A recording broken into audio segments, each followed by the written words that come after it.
दोस्तों नमस्कार, स्वागत है आपका नर्सिंग किट यूट्यूब चैनल पे। दोस्तों आज का जो अपना टॉपिक है वो है सेल।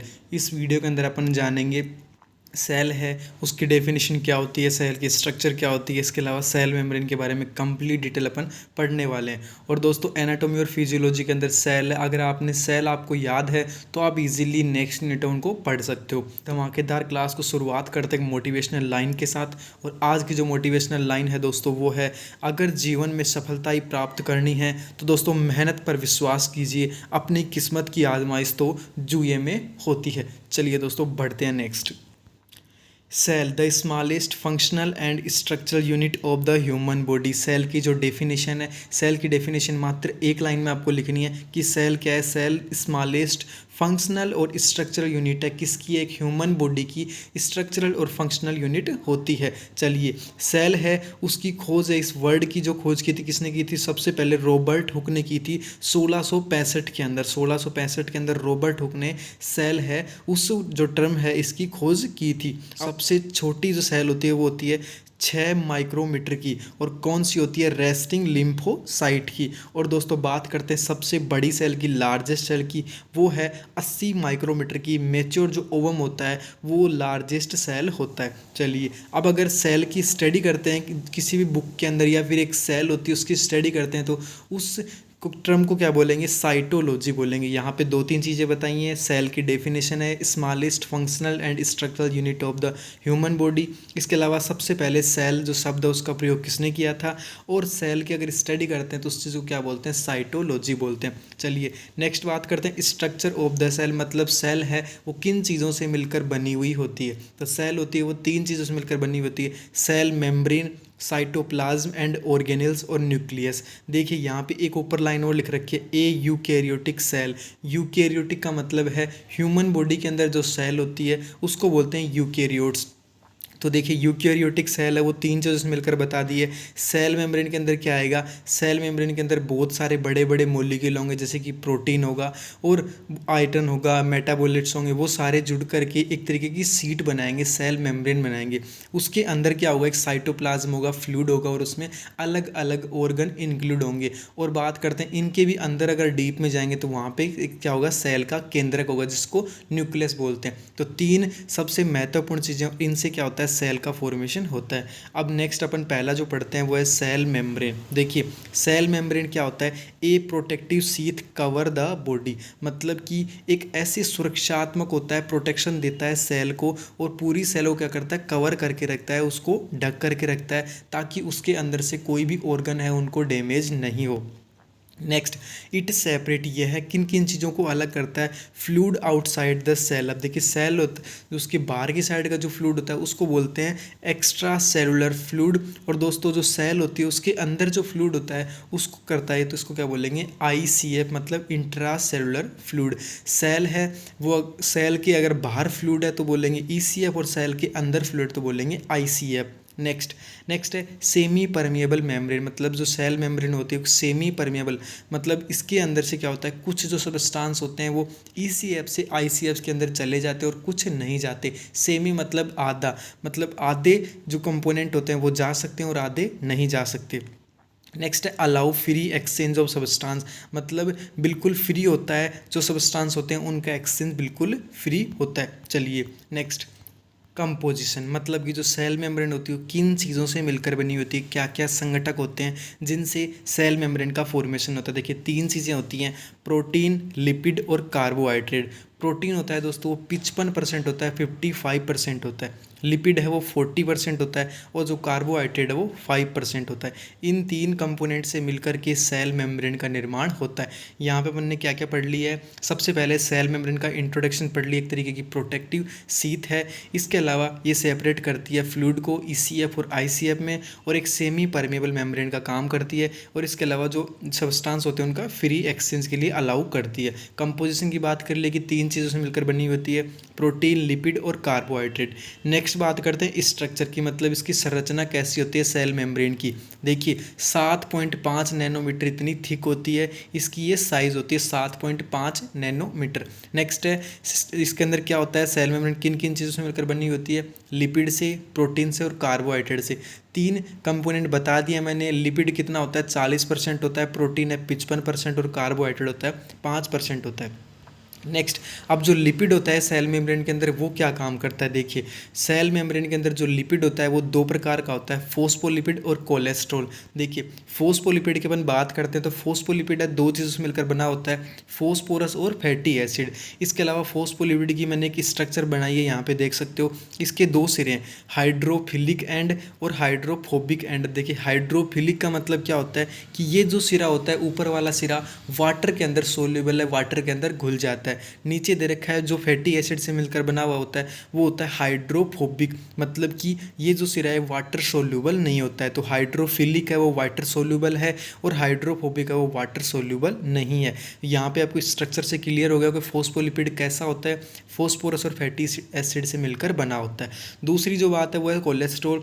ये क्या होता है, it arrange between phospholipid molecule. देखिए 2 फोस्फोलिपिड मोलिक्यूल होते हैं, उनके बीच में कहाँ होता है कोलेस्ट्रॉल, उनके बीच में होता है, उनको जोड़ने का काम करता है। तो दोस्तों ये 2 चीज़ें होती हैं जो कि लिपिड के अंदर होती हैं और सेल मेम्ब्रेन के अंदर एक महत्वपूर्ण भूमिका निभाती हैं। अब देखिए ये दोनों मिलकर के क्या करते हैं, फोस्फोलिपिड और कोलेस्ट्रॉल क्या करते हैं, structural integrity of the cell membrane. जो सेल मेम्ब्रेन होता है उसकी संरचना बनाते हैं, एक महत्वपूर्ण चीज़ है, स्ट्रक्चरल इंटीग्रिटी का काम करते हैं।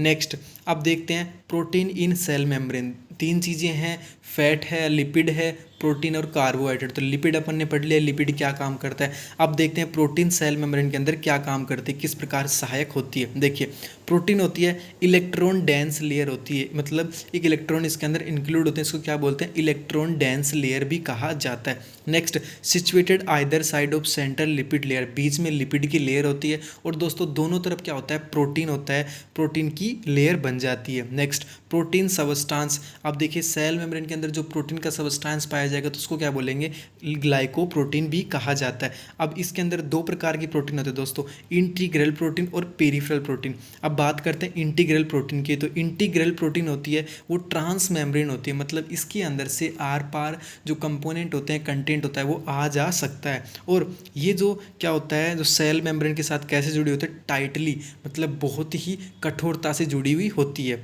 नेक्स्ट अब बात करते हैं पेरिफेरल प्रोटीन क्या होती है। इसके अंदर पेरिफेरल मेम्ब्रेन होती है और ये क्या करती है, सेल को पेनिट्रेट नहीं करती है, मतलब सेल के अंदर बिल्कुल भी नहीं घुसती है। इसके अलावा ये कैसे जुड़ी होती है सेल मेम्ब्रेन से, लूजली। ये तो क्या होता है, इंटीग्रल तो क्या होता है टाइटली जुड़ी होती है और पेरिफेरल होता है लूजली, बिल्कुल ढीली ढाली जुड़ी हुई होती है। अब देखिए पेरिफेरल प्रोटीन का एक पार्ट होता है साइटोस्केलेटन। और दोस्तों मैं आपको एक चीज़ बताता हूँ, साइटोस्केलेटन होता है वो सेल की जो स्ट्रक्चर होती है उसको फॉर्मेशन करने में बहुत ही इंपॉर्टेंट रोल है, उसको निभाता है, एक सेल को एक प्रॉपर तरीके की शेप देता है। और दोस्तों साइटोस्केलेटन के अंदर क्या होता है, बहुत सारी प्रोटीन भी इंक्लूड होती हैं। चलिए नेक्स्ट बढ़ते हैं, carbohydrate in cell membrane. Cell membrane के अंदर कार्बोहाइड्रेट का क्या रोल होता है, it form thin loose covering. ये जो क्या होता है, किस प्रकार से बना होता है, एक लूज कवरिंग के द्वारा बना हुआ होता है और पतला होता है। और ये जो कंटेंट है कार्बोहाइड्रेट है सेल मेम्ब्रेन के साथ कनेक्ट होता है तो उस चीज़ का बोलेंगे ग्लाइकोकैलिक्स बोलेंगे। प्रोटीन वाले भाग में अपन ने देखा था ग्लाइकोप्रोटीन और कार्बोहाइड्रेट में ग्लाइकोकैलिक्स। अब देखिए जो कार्बोहाइड्रेट है प्रोटीन के साथ जुड़ गया तो बनाएगा ग्लाइकोप्रोटीन, और कार्बोहाइड्रेट लिपिड के साथ जुड़ गया, मतलब फैट के साथ जुड़ गया तो क्या बनाएगा, ग्लाइकोलिपिड बनाएगा। 3 चीज़ें हैं यहाँ पे, लूजली कवर होता है, ग्लाइकोकैलिक्स भी कहा जाता है। अगर कार्बोहाइड्रेट प्रोटीन से जुड़ता है तो ग्लाइकोप्रोटीन और लिपिड से जुड़ता है तो ग्लाइकोलिपिड। नेक्स्ट अब बात करते हैं फंक्शन ऑफ सेल मेम्ब्रेन। देखिए सेल है वो 3 चीज़ों से मिलकर बनी होती है, सेल मेम्ब्रेन, साइटोप्लाज्म और न्यूक्लियस। पहली चीज़ है सेल मेम्ब्रेन, अपन ने कंप्लीट पढ़ ली है। अब बात करते हैं इनके फंक्शन की, सेल मेम्ब्रेन क्या काम निभाती है, क्या फंक्शन करती है एक सेल के अंदर।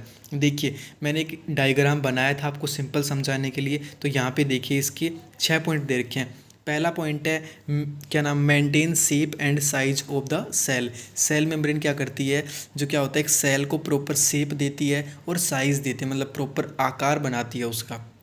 नेक्स्ट प्रोटेक्टिव फंक्शन मतलब कि सेल मेम्ब्रेन क्या करती है, प्रोटेक्ट करती है साइटोप्लाज्म और ऑर्गेनेल्स को, जो कि साइटोप्लाज्म के अंदर जो भी ऑर्गेनेल्स प्रेजेंट होते हैं उनको सुरक्षा प्रदान करती है, उनको किसी प्रकार की चोट नहीं पहुंचे। तीसरा फंक्शन है सेलेक्टिव परमिएबिलिटी, मतलब कि सेल मेम्ब्रेन एक तरीके की सेमी परमिएबल मेम्ब्रेन की तरह काम करती है और इसके अंदर से कुछ सबस्टांस होते हैं वो पास कर जाते हैं और कुछ नहीं कर पाते, एक तरीके से बैरियर का काम करती है, छलनी का काम करती है।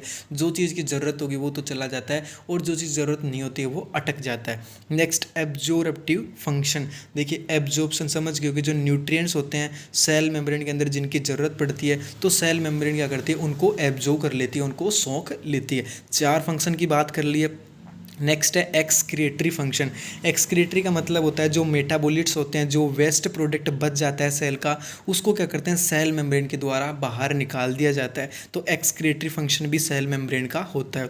नेक्स्ट और लास्ट फंक्शन है exchange of gas. Cell membrane क्या करती है, जो बॉडी के अंदर ब्लड के अंदर ऑक्सीजन आती है, कार्बन डाइऑक्साइड को बाहर निकालना होता है, ये सारे काम भी सेल मेम्ब्रेन के द्वारा ही कंप्लीट किए जाते हैं। तो देखिए सेल मेम्ब्रेन के द्वारा 6 काम किए जाएंगे, maintain shape and size of the cell, protective function, selective permeability, absorptive function, excretory function और एक्सचेंज ऑफ द गैस। अब एक बार मैं आपको नॉर्मल पढ़ा देता हूँ, वापस से रिवीजन करवा देता हूँ।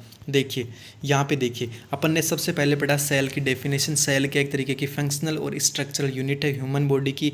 सेल को सबसे पहले रॉबर्ट हुक ने नाम दिया गया था 1665 के अंदर। अब देखिए सेल 3 चीज़ों से मिलकर बनी होती है, साइटोप्लाज्म, सेल मेम्ब्रेन और न्यूक्लियस। सेल मेम्ब्रेन को अपन पढ़ रहे थे, ए टॉपिक है और ये क्या करती है, सेल को कवर करती है, 3 चीज़ों से मिलकर बनी हुई होती है, प्रोटीन से, लिपिड से और कार्बोहाइड्रेट से। देखिए जो लिपिड है वो क्या काम करता है, 2 चीज़ों से मिलकर बना होता है, फोस्फोलिपिड से और कोलेस्ट्रॉल से, और सेल को क्या करता है कि स्ट्रक्चरल इंटीग्रिटी प्रोवाइड करवाता है। नेक्स्ट है protein. Protein electron dense layer होती है, 2 प्रकार से होती है, इंटीग्रल और पेरिफेरल प्रोटीन, और ये भी क्या करती है, जो सेल मेम्ब्रेन को एक तरीके की सुरक्षा प्रदान करती है। नेक्स्ट है कार्बोहाइड्रेट, एक लूज कवरिंग होती है और इसकी जो टर्म होती है उसको बोलते हैं ग्लाइकोकैलिक्स। अब ये प्रोटीन से जुड़ता है तो ग्लाइकोप्रोटीन और लिपिड से जुड़ता है तो ग्लाइकोलिपिड बना लेता है। नेक्स्ट और लास्ट है फंक्शन ऑफ सेल मेम्ब्रेन। ये चीज़ 6 फंक्शन मैंने आपको अच्छे से समझा दिए। अब जो नेक्स्ट टॉपिक है सेल का, इसमें 3 चीज़ें हैं। सेल मेम्ब्रेन अपन ने पढ़ ली है, अब आ जाएगा साइटोप्लाज्म, जो कि नेक्स्ट वीडियो के अंदर अपन पढ़ लेंगे।